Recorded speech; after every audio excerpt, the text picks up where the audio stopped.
Right, there you go. Day trading, yeah. Market opened less than an hour ago. It opened opened an hour ago. I've been trading about 55 minutes, 50 minutes. 50 minutes, right. That's it. Finished for the day. I was £6 down yesterday, lost £6 in one day. And today I made £4 as soon as I logged in, because the market, it went down like that yesterday, and it went like that today. But because I never sold my trades down here, I stayed in the trades carried on going up. Whereas today, had I sold my trades, I'd have to start at the lower balance and then start trading my way back up, which I didn't have to do because I left the trades open overnight. So even though I left my trades open from yesterday with £6 down, with no stop loss. Always use stop loss. Always use stop loss. Don't trade how I trade. So I was in the lift. I just effectively stayed in the lift, and the lift went up. Well, trade wise, the trades. I still lost £3.5 on a trade, but it's still, that was based on when my balance was about 48 grand, which is not now. So I had to close my trades before Wednesday night, because that's when the options expire, and I'm happy with the balance where it is. Yeah. Where I've closed it at. I've closed the trade today. I made £1,000. £1,000 on Facebook in my back account. Trade on options. I can tell you now because the trade's closed. The market's changed, and it's been a few minutes now, so you have to look at the trades and read them for yourself. Just because I've done that, you can't go into a trade and think, well, it's going to happen now, because it won't. It's moved since then. So I'm only telling you now about closed trades. I lost £3.5 on Amazon trade options. I made about £100 on Alphabet, and I closed it only because it brought my balance back up to where I want it. Because so I'm a few pounds less. I'm a few pounds above where I started my trading account 2 weeks ago. So it's gone like that, and it's now about here somewhere, which is alright. Because then I'll buy new options on Thursday. Next Thursday I'll buy new. Next option. I'll probably do a couple of day trades. Just day trades Monday, day trades Tuesday, day trades Wednesday, and then I'll buy options on Thursday for a swing trade, which means I don't mind them being in them for a week or 2 weeks or whatever. 3 weeks, 4 weeks, I don't mind. But I don't want to be in a swing trade now. I didn't want to be in a what do you call it? I didn't want to be in a trade, a swing trade over the weekend, because the stocks, although they gapped up today, the trades that were on, they weren't really moving up. They weren't really going. They gapped up. They weren't really going up. They were going like this. It's just like they didn't know what they were going to do. So you could wait 3 or 4 hours, 5 hours for the market to do something. So just better just to close the trade, take the gapped up profit, and then just start Monday afresh. So now I've not left the trades open over Friday, over Saturday, Sunday, and Monday, and then I could be 7 or 8, 10 grand down. Because I want to start when I buy both my options on next Thursday, when the new options are out.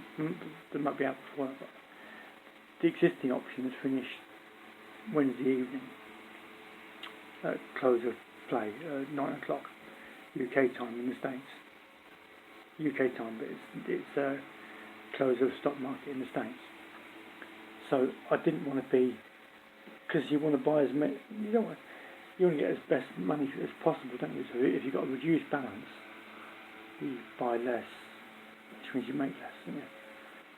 But it also, I found this when I was trading last year, that in my practice account, that I like to buy a higher, an increased balance, increased up pivot, like swing trades. This is your balance, and the trades swing, right? Yeah?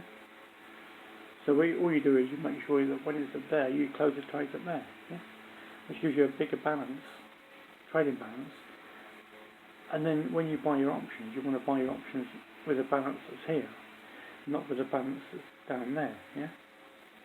Sometimes you won't get a choice, because sometimes the trades on the swing trade, you might get a first week where it's been fantastic, and you stay in for another 2 or 3 weeks. But the second week, the trades go down like that, and they stay like that for about 3 weeks, and then you don't get a choice. So why you've got a choice to get your balance? It's just the way I trade, whether I do it rightly or it's just how I trade. So then I used to like buying at a higher pivot point, so I get more options.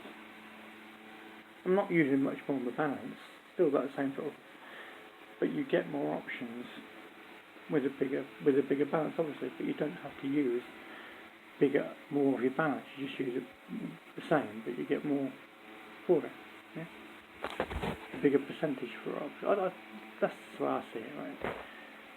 And then each time you buy your options, so I buy it here, and then they make profit on that, and then I buy my trades the month after on a balance of this much, say for example, get a bigger pivot, and then I've got a bigger swing, haven't I? Yeah, because you're trying to get as far on the time. You're like, when you start off, yes, I'm on a trading balance, but I didn't make that trading balance. I'm on a practice account. Okay, so it's only a practice account, but still using live prices. But the practice account that they start you on is around, most practice accounts are around 40,000. Most practice accounts are on about £40,000, which they give you to play with, right? Pretend money, yeah? Not monopoly money, yeah? But you can buy live trades with that pretend money, yeah? As if you're not actually, you can't cash out the trades, but you can use that balance to see how the stock market works and how the trades work, etc., etc. Right, yeah? So, but I didn't make that trading balance. That trading balance was there, yeah. So, although I can make it, because I didn't make it, I'm still at that paddling level, if you want, yeah, going into the sea. Yeah? I'm not yet swimming, yeah, because I've not made the trades. I've not made the profit on that trading balance to start off with. That's just, yes, I'm making trades, and I'm making trades, and making trades, and making trades. But I've not doubled that balance from my own trading skills. Once you do that, you then get a bit of confidence in how you trade, if that makes sense. Because all you're doing until you do that is using an existing trading balance that you didn't trade yourself from nothing, or £100 or £200 or whatever. No code. But it's only when you start trading profitably, consistently, that your balance is going to increase, and your confidence level is going to increase, and your ability to trade. And then you then take bigger. You trade more confidently, but although you manage your risk. You trade more riskier trades, even though you're managing your risk. But until you've made the profits and made profit on profit on profit, you don't get that confidence, because you haven't made the trades. Like now, I'm just at break even after 2 weeks still, even though I've made a few trades. And then after a while, I make less trades in the month. I make less trades per month. I don't. Like now, I used to trade about 15 times a month. That's it. I used to make about 15 trades during the whole month, 4 weeks. I used to be in about 6 or 8 option trades, and then I managed to change a couple of those, 2 or 3 of those, during the course of the month. But I used to stay in about the same 8 option trades month after month. and just adjust if I have to, or if one's just plummeted. And I used to find that was Twitter, when I used to buy Twitter stuff.